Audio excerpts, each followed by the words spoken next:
En septiembre de 2016, Viola Renfield, de 19 años, dejó su Honda Fit azul en un aparcamiento cercano al tramo del Sendero de los Apalaches, conocido como el de los Tres Caminos, y se adentró en el bosque. La cámara la captó ajustándose la correa de la mochila y pisando el sendero que se ahogaba a la sombra de un abeto. Después, su rastro se interrumpió. Un año después, en una húmeda tarde de octubre, 3 cazadores que buscaban un ciervo herido se toparon accidentalmente con un árbol en un profundo barranco. Una niña estaba atada al tronco, viva, exhausta, con una mirada vacía que parecía no fijarse en nada a su alrededor. Abrió la boca cuando le hablaron, pero no emitió ningún sonido. Los médicos descubrirían más tarde que su silencio era obra del hombre. Un corte preciso, exactitud quirúrgica. Todo lo demás era silencio. Ningún rastro de aparcamiento, lucha o herramientas. Solo una cuerda atada con un nudo que requería una experiencia considerable. Durante un año, el bosque la guardó en algún lugar de su interior y la devolvió como si quisiera decir algo, pero no encontrara las palabras. En septiembre de 2016, Viola Renfield, una estudiante de 19 años, salió de Richmond rumbo al Bosque Nacional Jefferson.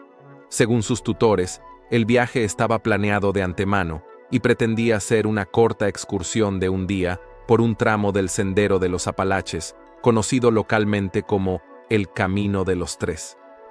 Viola no anunció su intención de pasar la noche y no llevaba equipo para una excursión larga. Según las cámaras de vigilancia instaladas cerca del aparcamiento, Viola llegó por la mañana.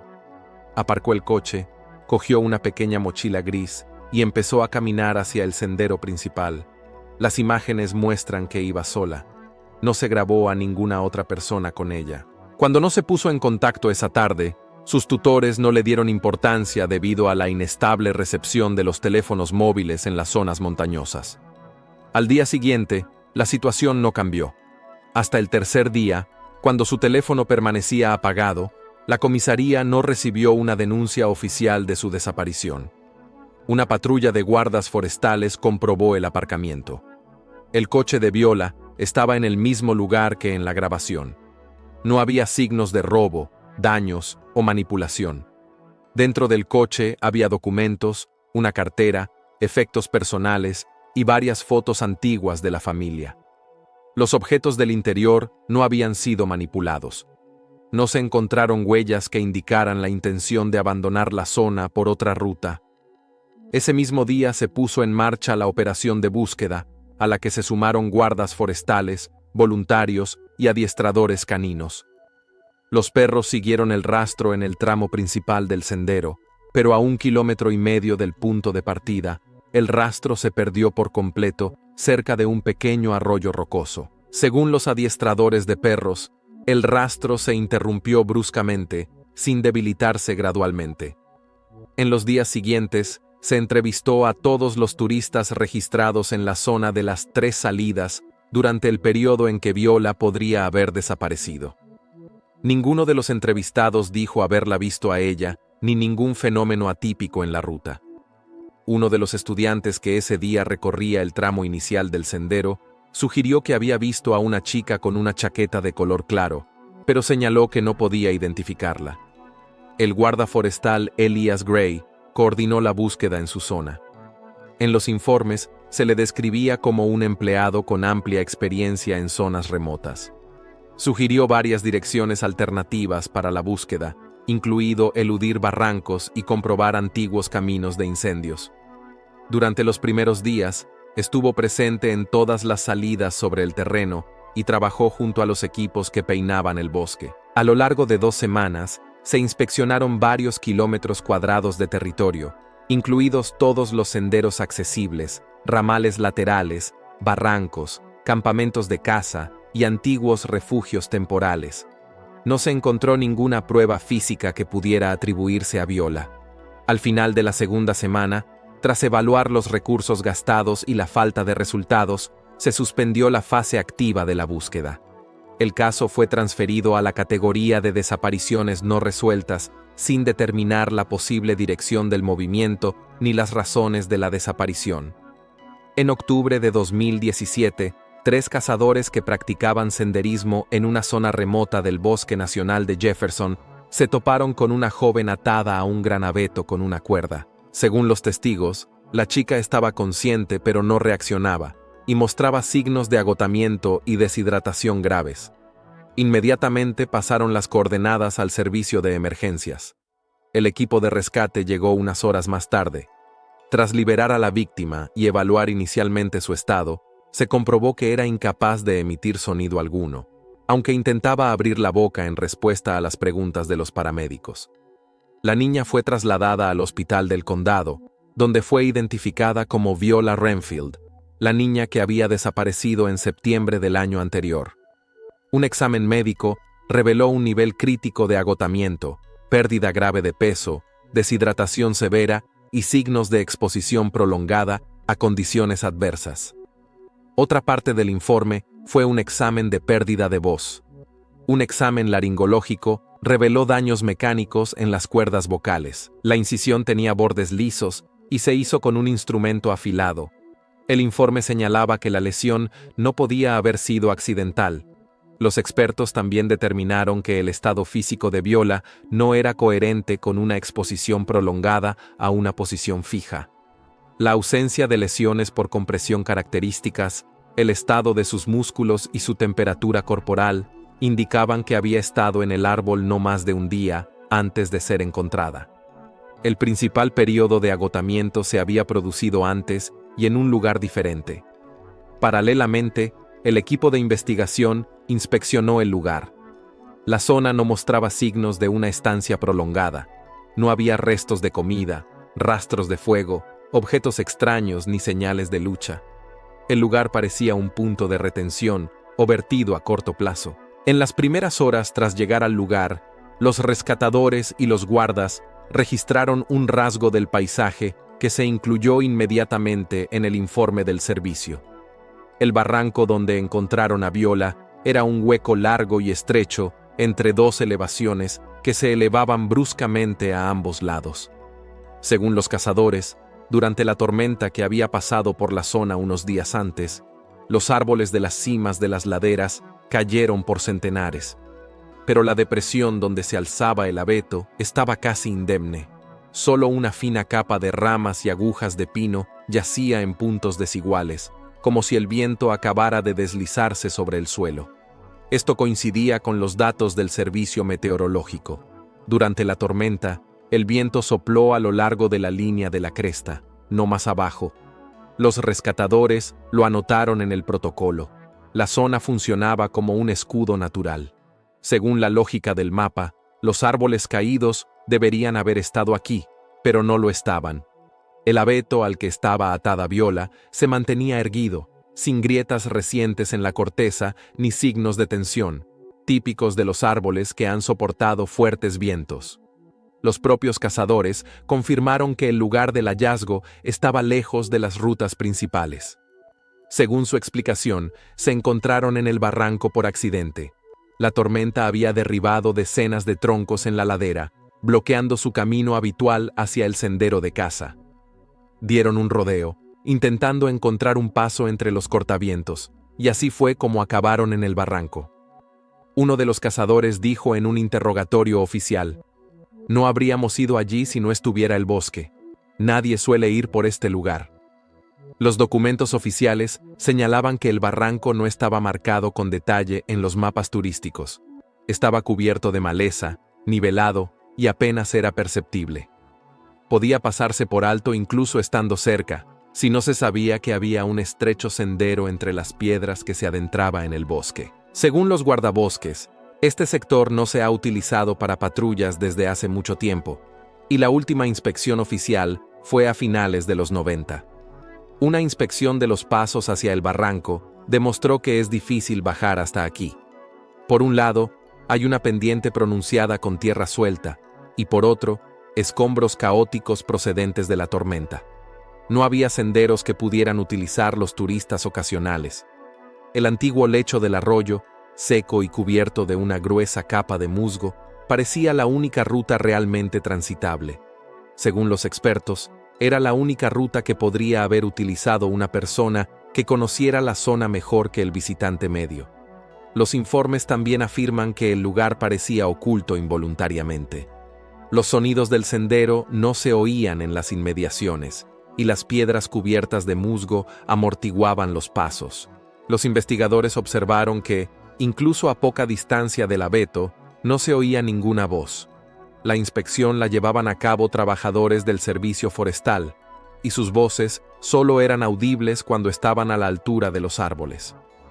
Todo ello se combinó para crear una característica del lugar que los investigadores describieron como naturalmente aislado. Según las notas de los investigadores, es casi seguro que una persona que desconociera la existencia del barranco no lo habría encontrado por casualidad. Por el contrario, alguien que conociera bien la topografía de la zona podría utilizarla como un lugar al que casi nunca acuden extraños. Este fragmento concreto del mapa se convirtió más tarde en uno de los clave, no por las huellas encontradas, sino porque no había nada superfluo.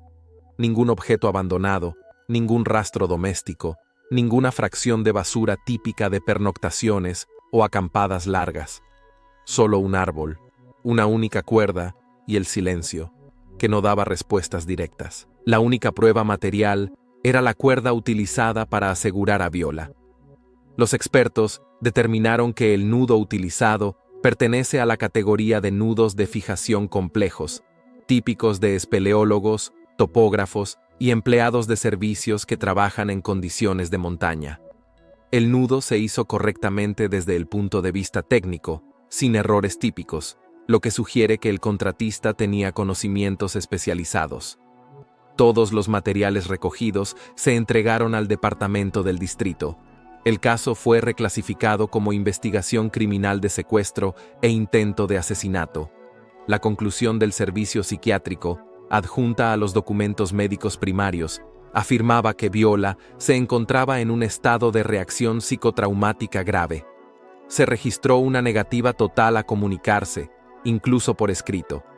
El documento afirmaba que dicho comportamiento era una manifestación de mutismo defensivo y no estaba relacionado con limitaciones físicas. En el momento de la inspección, fue imposible obtener explicaciones de la víctima. Tras el hallazgo de Viola Renfield en una zona remota del Bosque Nacional de Jefferson y la realización de los primeros exámenes médicos, la investigación se centró en el análisis de los objetos incautados en el lugar de los hechos. La única prueba física de claro valor forense era la cuerda utilizada para sujetar a la chica al tronco de abeto.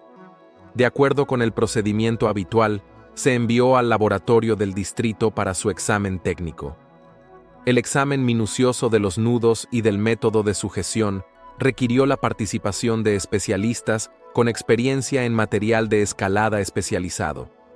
El material era una cuerda sintética de diámetro medio típica de las operaciones de minería y rescate. Los expertos observaron que el nudo pertenecía al grupo de sistemas de fijación combinados utilizados por los espeleólogos y los instructores de descenso de montaña.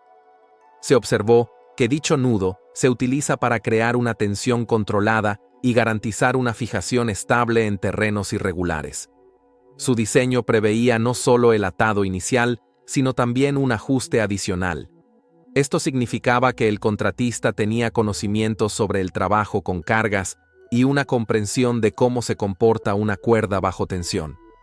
Posteriormente, tras un análisis detallado de la estructura del nudo, los expertos confirmaron que la técnica no era típica de las prácticas turísticas de aficionados. El protocolo señaló que este tipo de nudo rara vez se utiliza fuera de un entorno profesional, ya que requiere una serie de acciones secuenciales para realizarse con precisión. Los errores al atarlo provocan una pérdida de estabilidad y un desplazamiento peligroso de la presión sobre el objeto fijado.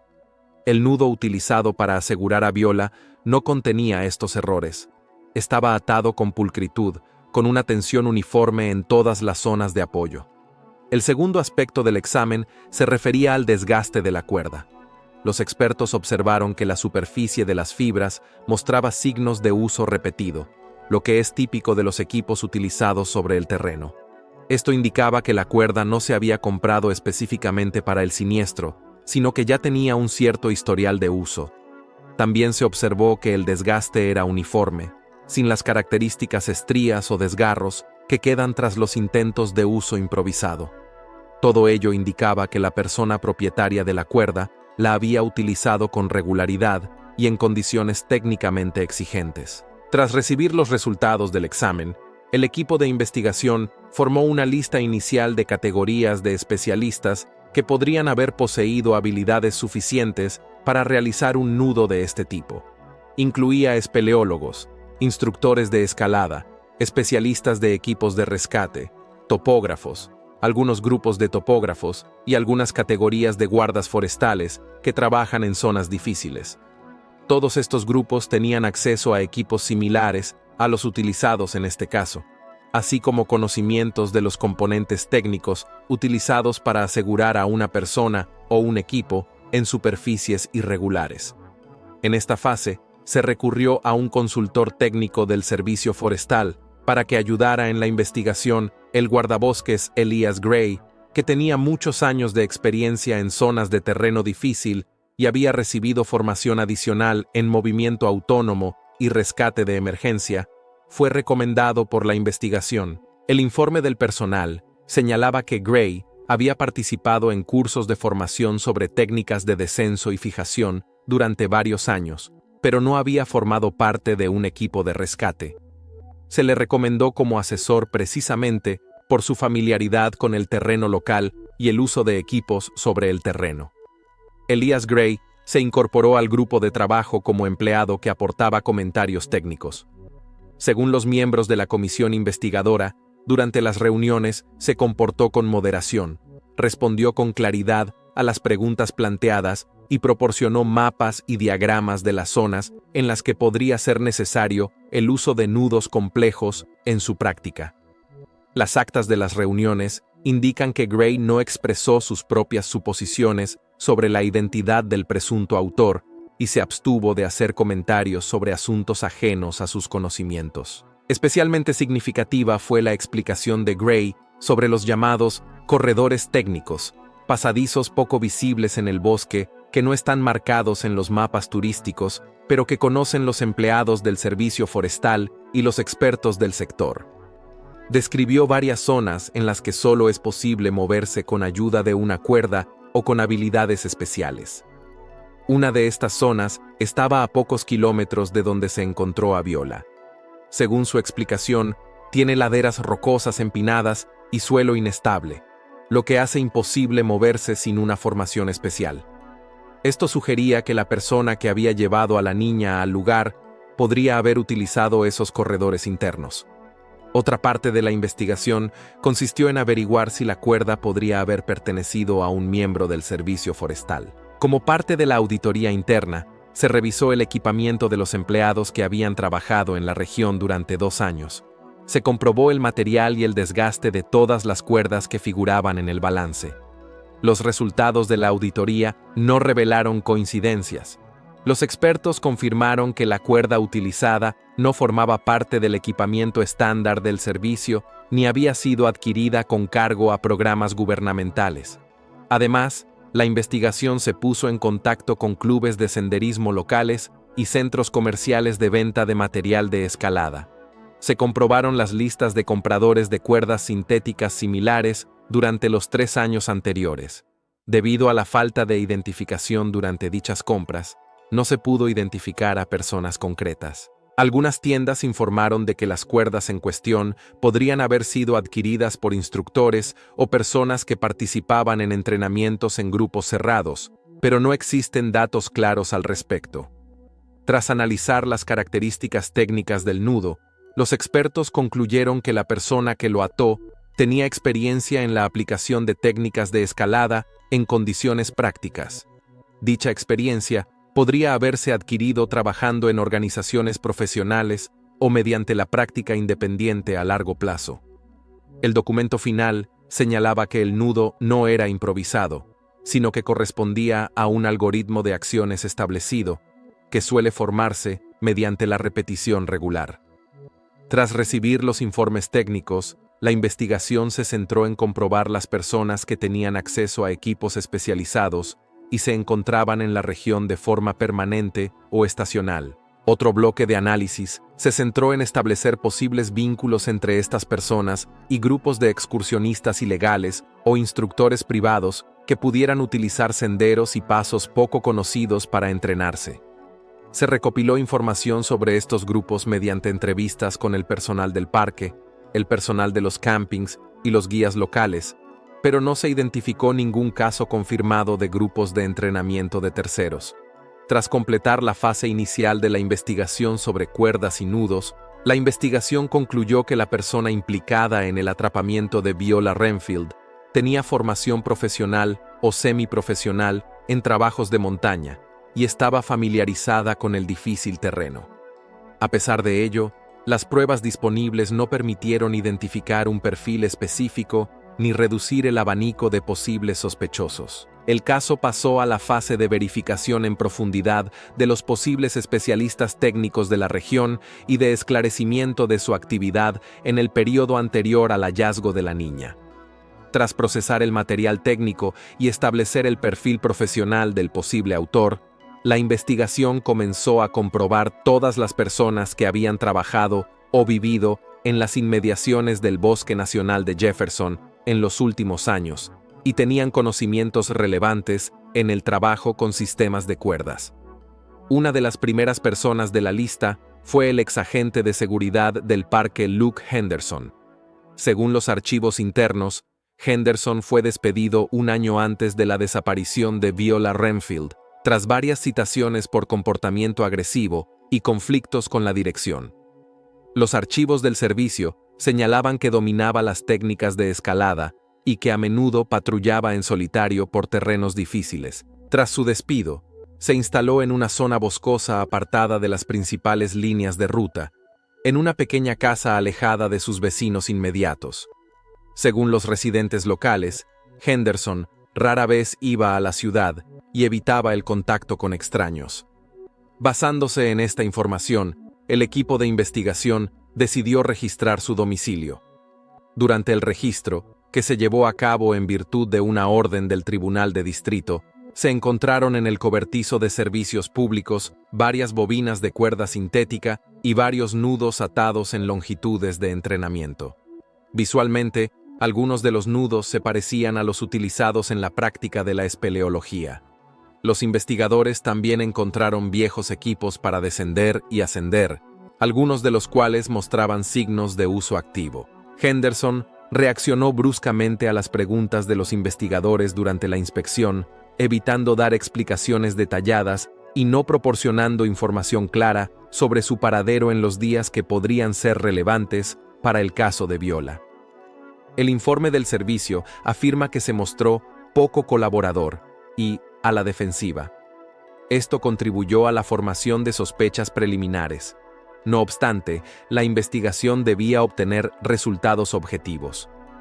Las cuerdas y nudos encontrados en su domicilio fueron sometidos a un análisis pericial para compararlos con los materiales incautados en el lugar donde fue encontrada, Viola Renfield.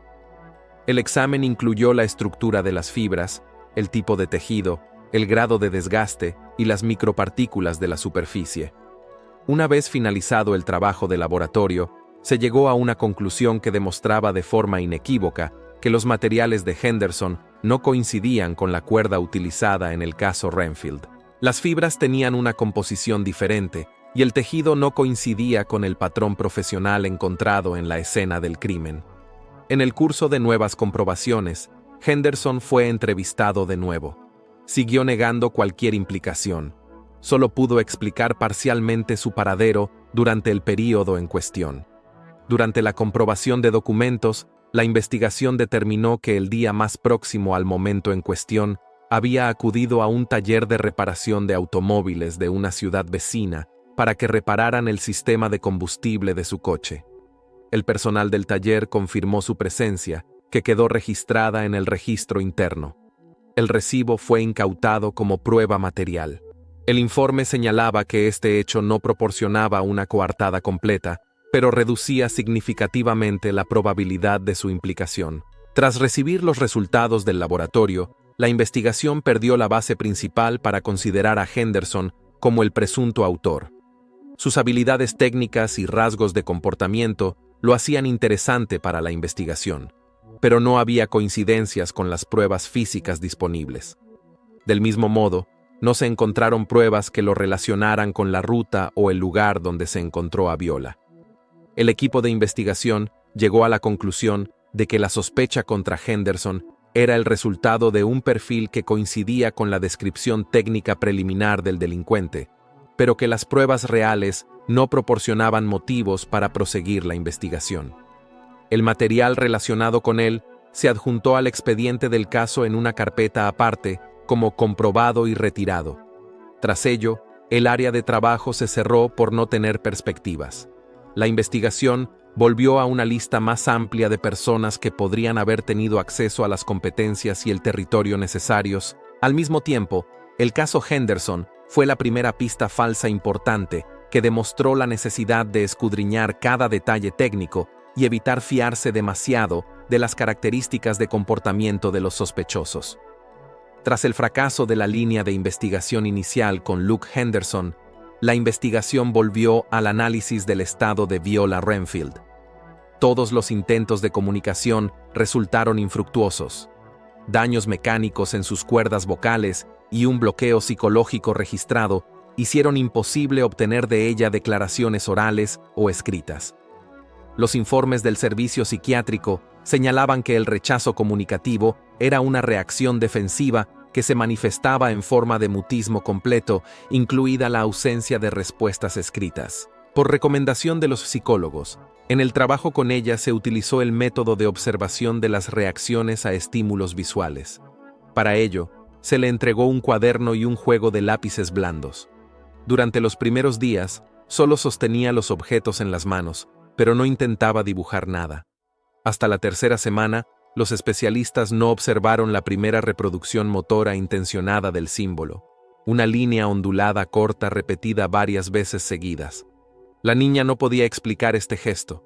Los psicólogos sugirieron que el símbolo podría ser asociativo, por lo que le propusieron una serie de imágenes asociadas a sonidos. Entre ellas, había dibujos esquemáticos de viento, vibraciones de aire, ruidos rítmicos y líneas rectas. Viola reaccionó a uno de los dibujos, una imagen simplificada de aire moviéndose a través de una abertura estrecha, con mucha más intensidad que a todos los anteriores. Lo señaló varias veces, y luego repitió su propio trazo ondulado en su cuaderno. A continuación, se añadió al protocolo el siguiente texto. Puede haber un intento de reproducir un sonido similar a silbidos o respiración sibilante. Los expertos subrayaron que la conclusión no se basaba en datos verbales, sino solo en la respuesta no verbal de la víctima. Sin embargo, incluso esa información condicional podría haber sido la base de una nueva dirección analítica. Los investigadores empezaron a revisar los expedientes personales de todos los empleados que habían trabajado en el Bosque Nacional Jefferson en los últimos años o tenían acceso a rutas de servicio y áreas técnicas. La revisión incluyó a guardabosques, instructores, empleados estacionales, personal de apoyo y voluntarios implicados en búsquedas anteriores de personas desaparecidas. El objetivo principal era identificar a personas a las que se les pudieran haber diagnosticado trastornos respiratorios crónicos o postraumáticos. Según los historiales médicos de algunos miembros del personal, efectivamente se registraron casos de este tipo. Varios empleados tenían secuelas de traumatismos respiratorios de larga duración, mientras que otros presentaban alteraciones residuales tras quemaduras de las vías respiratorias o enfermedades que afectaban al timbre y al volumen de la respiración. Para analizar estos datos, se creó una tabla independiente en la que se comparaban los turnos de trabajo, el acceso a las zonas forestales y las características fisiológicas. Fue durante este periodo cuando la investigación solicitó grabaciones adicionales de las cámaras de vigilancia instaladas en las entradas principales del parque. Anteriormente, este tipo de grabaciones no se consideraban prioritarias debido a la falta de indicios del movimiento del delincuente en las carreteras, pero la nueva dirección exigió la comprobación del tráfico oficial. Las cámaras solo grababan los vehículos que pasaban por los puestos de control, pero no cubrían las zonas montañosas ni las rutas remotas.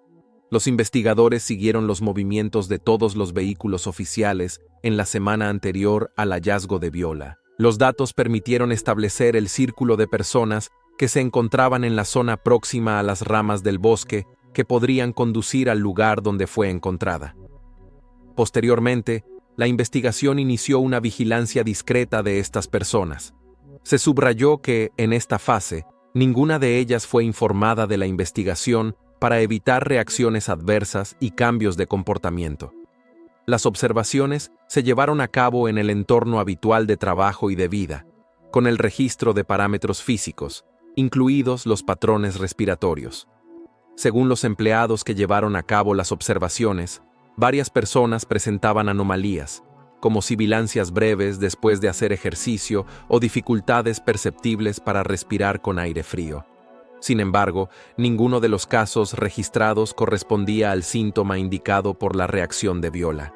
No obstante, por primera vez, la investigación recibió una orientación basada no en datos técnicos, sino en la percepción subjetiva de la víctima. Incluso de forma fragmentaria, esta información apuntaba a un signo difícil de ocultar, un defecto respiratorio audible que podía ser consecuencia de un traumatismo, de quemaduras o de una enfermedad crónica. Por decisión de la dirección de la investigación, todos los materiales recopilados en esta fase, dibujos, informes psicológicos, análisis de las hojas de servicios, una lista de personas con posibles trastornos respiratorios y los resultados de las observaciones encubiertas, se combinaron en un módulo independiente del procedimiento penal.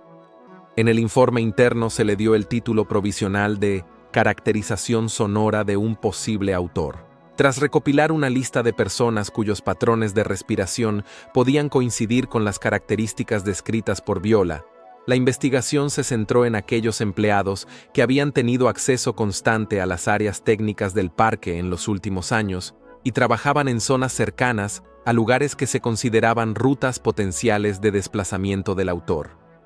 En esta lista figuraba el guarda forestal Elias Gray, que había participado anteriormente en operaciones de búsqueda, había prestado asesoramiento a la investigación y conocía bien el Bosque Nacional Jefferson. Los registros de empleo de Gray indicaban que tenía muchos años de experiencia. Había recibido formación para trabajar en terrenos difíciles y era experto en sistemas de cuerdas. Se le describía como un trabajador equilibrado, disciplinado y atento, que conocía bien la zona y tenía un conocimiento considerable del terreno. En las primeras fases de la investigación, se le trató como consultor técnico y no atrajo mayor atención.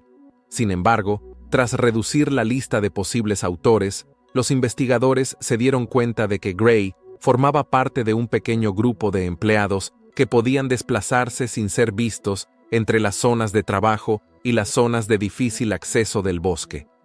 También mostraba efectos fisiológicos de un traumatismo respiratorio de larga duración, que se mencionaba en los historiales médicos internos. Aunque estos hallazgos no daban pie a una acusación, requerían una investigación más profunda.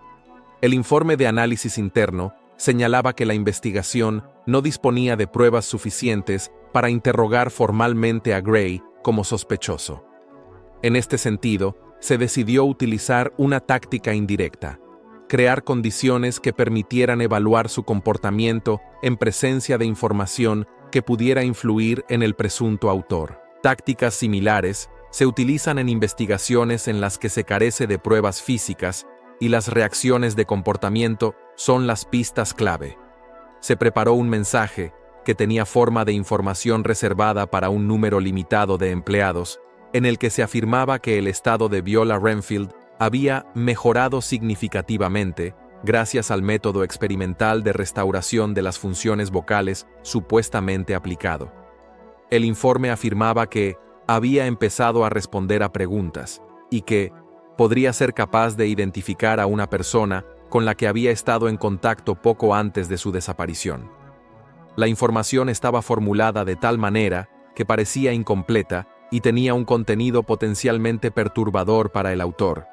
Al mismo tiempo, No contenía acusaciones formales y no infringía las normas oficiales, ya que no revelaba información médica específica. Pocos días después de la publicación de este mensaje, los miembros del personal que supervisaban la situación observaron un cambio en el comportamiento de Elias Gray. Las notas del personal señalaban que empezó a mostrar un mayor interés por el estado de la víctima, y varias veces pidió aclaraciones al personal administrativo sobre su paradero y sus condiciones en el hospital. Algunos miembros del personal señalaron que sus preguntas sonaban insistentes y se referían a información que iba más allá del ámbito de sus funciones. El siguiente paso en la investigación fue el intento de Gray de acceder a información médica clasificada. El sistema de seguridad del hospital registró todas las transferencias no autorizadas entre archivos internos según el protocolo. Una de estas transferencias se realizó a través del acceso oficial de un guarda forestal con una clave de identificación perteneciente a Gray. El registro de los sistemas automatizados mostró que había intentado ver un archivo con un encabezado relacionado con el estado de Viola Renfield. Su acceso fue bloqueado porque su cargo no le permitía trabajar con información médica. Este hecho fue la primera infracción formal que permitió a la investigación realizar una entrevista oficial con él. Los registros indican que Gray explicó su interés por la ansiedad profesional y el deseo de entender cómo podría cambiar la dirección de la investigación. No negó haber intentado ver el expediente, pero lo calificó de acción equivocada. No obstante, sus registros de trabajo mostraban que preguntó varias veces a sus colegas durante los días siguientes si se confirmaban las pruebas de la mejoría de la víctima. Varios miembros del personal del parque testificaron que Gray empezó a mostrar una ansiedad poco característica. Se volvió más centrado y reservado en sus conversaciones y a menudo evitaba explicaciones largas. Paralelamente al análisis de su comportamiento, el equipo de investigación revisó material adicional que pudiera explicar los motivos de esta reacción. No había pruebas de infracciones disciplinarias o conflictos en los archivos del servicio que pudieran indicar su implicación en actos violentos. Todas sus características anteriores eran positivas, lo que no hacía sino acentuar el carácter atípico de su comportamiento tras la información sobre el posible restablecimiento de las funciones de comunicación de Viola. Basándose en los datos recogidos, la investigación decidió considerar sus acciones como una posible elusión de las normas de acceso a la información médica y un intento de ocultar su propia implicación en el incidente. La violación del protocolo de acceso fue la base formal de su detención con el fin de obtener explicaciones como parte de un procedimiento administrativo que cumplía los requisitos de las instrucciones internas. Los cambios en el comportamiento de Gray, su intento de ver expedientes cerrados y su excesivo interés por el estado de Viola se incluyeron en el procedimiento penal como un conjunto separado de indicadores de comportamiento. El análisis interno señaló que estos indicios no probaban su implicación, pero indicaban un posible motivo para evitar ser descubierto. Todos los materiales de esta etapa, incluidos el registro de acceso al sistema, los testimonios de los empleados, los informes de vigilancia y los protocolos de las entrevistas oficiales, se transfirieron al Departamento Central del equipo de investigación para su posterior evaluación y toma de decisiones procesales. Tras establecer el hecho del acceso no autorizado a historiales médicos protegidos, el equipo de investigación recibió una base jurídica para la detención del Ranger Elias Gray. La orden del Tribunal de Distrito establecía que Gray había infringido el protocolo de acceso al intentar ver un documento que contenía información sobre el estado de Viola Renfield. Esto permitió realizarle una entrevista formal como persona que podría haber estado implicada en los hechos que rodearon la desaparición y posterior hallazgo de la víctima. Según el informe oficial del equipo de detención, Gray fue trasladado al departamento de investigación sin oponer resistencia.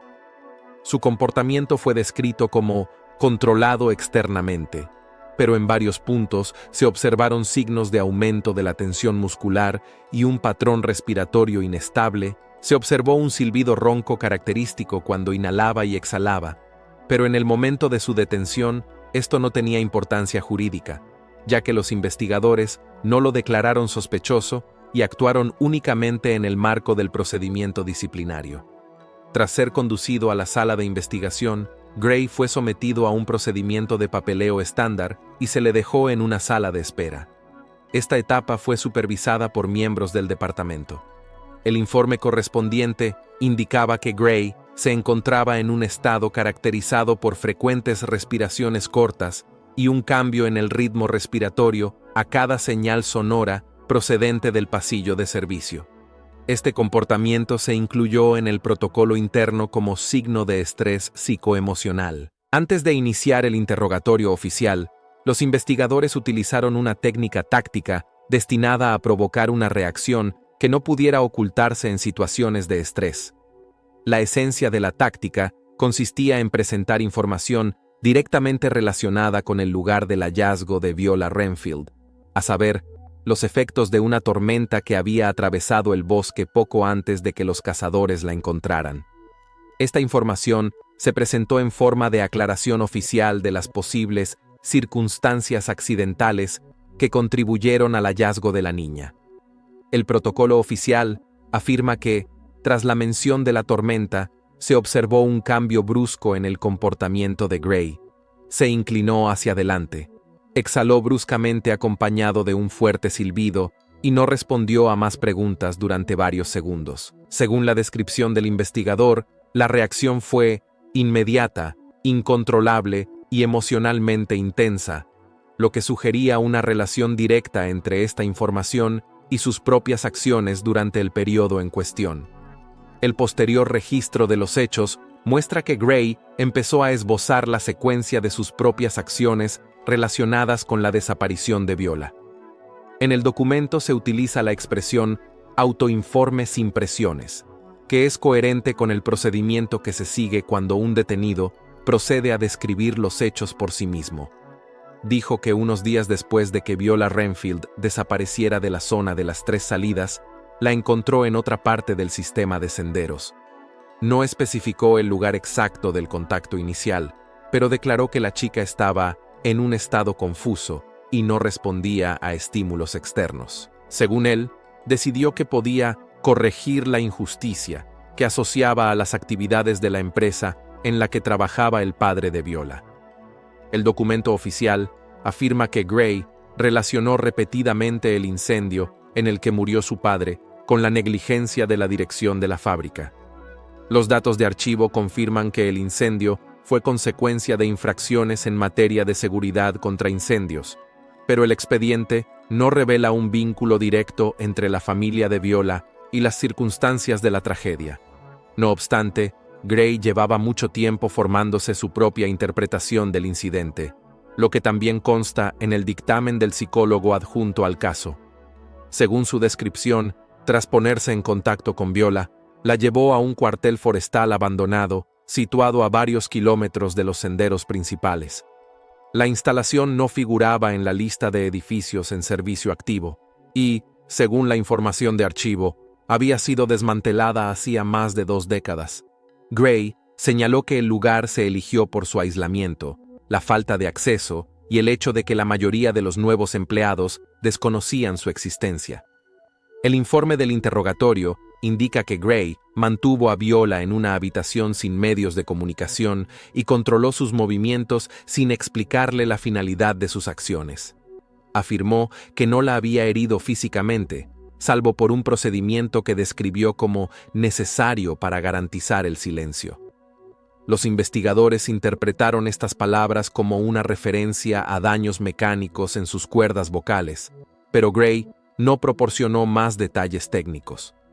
Los expertos médicos habían establecido previamente que la incisión se había realizado con un instrumento afilado, de bordes lisos, característico de una manipulación deliberada. La siguiente parte de la confesión se refería a la tormenta. Gray dijo que tenía la intención de trasladar a Viola a otro lugar tras recibir el aviso de un frente de tormenta. Según el servicio meteorológico, la tormenta provocó efectivamente cambios a gran escala en la estructura del bosque. Los árboles caídos han formado vertederos, y algunas zonas que antes eran inaccesibles se han abierto al acceso exterior. Esto, dijo, arruinó el plan, que se suponía iba a mantener el aislamiento durante mucho tiempo. Los documentos demuestran que Gray no previó la posibilidad de que los cazadores acabaran en la zona del cuartel abandonado o en el bosque adyacente. Admitió que había dejado a Viola en un lugar intermedio cercano al cuartel con la intención de regresar, pero que no pudo hacerlo debido a la presencia de patrullas de terceros que participaban en la respuesta a la tormenta. Los investigadores no confirmaron los intentos de Gray de regresar al lugar donde dejó a la niña. En la parte final del interrogatorio, Gray dijo que sus motivos estaban relacionados con su historia personal. Según su declaración oficial, creía que la muerte de su padre había sido consecuencia de la negligencia de la dirección de la empresa propiedad de la familia Renfield. Como consecuencia del incidente, sufrió daños en las vías respiratorias, lo que le provocó sibilancias crónicas. El artículo también afirma que consideraba la pérdida de voz de Viola como un acto simbólico. En el análisis oficial del estado psicológico de Gray, que se adjunta a los materiales del capítulo, se valora su actuación como una venganza que se formó a lo largo de los años basándose en su percepción personal de la tragedia. Según los expertos, su conciencia construyó un nexo causal entre los dos sucesos, la muerte de su padre y la desaparición de Viola, al margen de los datos reales. En la fase final del interrogatorio, se analizaron técnicamente las grabaciones de audio. Los expertos en ciberseguridad confirmaron la clara presencia de un silbido característico en las pausas entre sus declaraciones. Este marcador sonoro coincidía con la descripción no verbal facilitada previamente por Viola Renfield. Todo el material, protocolos, archivos de audio, notas de servicio, comentarios analíticos y resúmenes de la confesión, se remitió a la Fiscalía para su posterior calificación. El caso de Elias Gray se cerró oficialmente un mes después de la aprobación definitiva del veredicto. El antiguo guarda forestal cumple cadena perpetua en un centro federal de alta seguridad. Sus abogados recurrieron, pero el tribunal confirmó la sentencia. En prisión, Gray se niega a comunicarse con psicólogos y periodistas, y pasa la mayor parte del tiempo en régimen de aislamiento. Viola Renfield continúa su rehabilitación en un centro especializado para pacientes con lesiones en las cuerdas vocales. Durante el último año, ha dominado un nivel básico de lenguaje de signos que le permite llevar a cabo comunicaciones cotidianas sencillas. Los médicos observan una mejora lenta pero constante de la función muscular de su laringe, aunque no se considera posible la recuperación total del habla. El psiquiatra que lleva su caso observa una disminución de los síntomas del trastorno de estrés postraumático y la ausencia de nuevos episodios depresivos. La zona donde se encontró a Viola Renfield se ha retirado permanentemente de las rutas oficiales de senderismo del Bosque Nacional Jefferson. Los guardabosques instalaron señales de advertencia adicionales en los accesos a este sector. El árbol al que estaba atada la víctima permaneció intacto. Los responsables del parque rechazaron las propuestas de talarlo, reconociendo el lugar como parte de la historia del bosque. Los tutores de Viola Renfield, que se hicieron cargo de ella tras la muerte de sus padres, vendieron la casa familiar en Lexington y se trasladaron a un estado vecino. Según fuentes oficiales, no hacen comentarios sobre los acontecimientos de los últimos años y se niegan a mantener contacto alguno con los medios de comunicación. El Servicio Forestal Nacional llevó a cabo una revisión interna de los procedimientos de seguridad a raíz del caso. Se decidió que los guardabosques debían acompañar a todos los grupos que viajaran a sectores remotos del parque. También se introdujeron evaluaciones psicológicas anuales para los empleados que tienen un contacto prolongado con los visitantes. La policía local del condado señala que el número de denuncias de excursionistas desaparecidos en el Bosque Nacional Jefferson ha disminuido un 20% en los 2 últimos años. Los guardas lo atribuyen a la mejora del sistema de señalización de senderos y a la introducción del registro obligatorio para todo aquel que realice una excursión de más de 12 horas de duración. El caso número 347-2017/BP fue transferido al archivo del Tribunal de Distrito.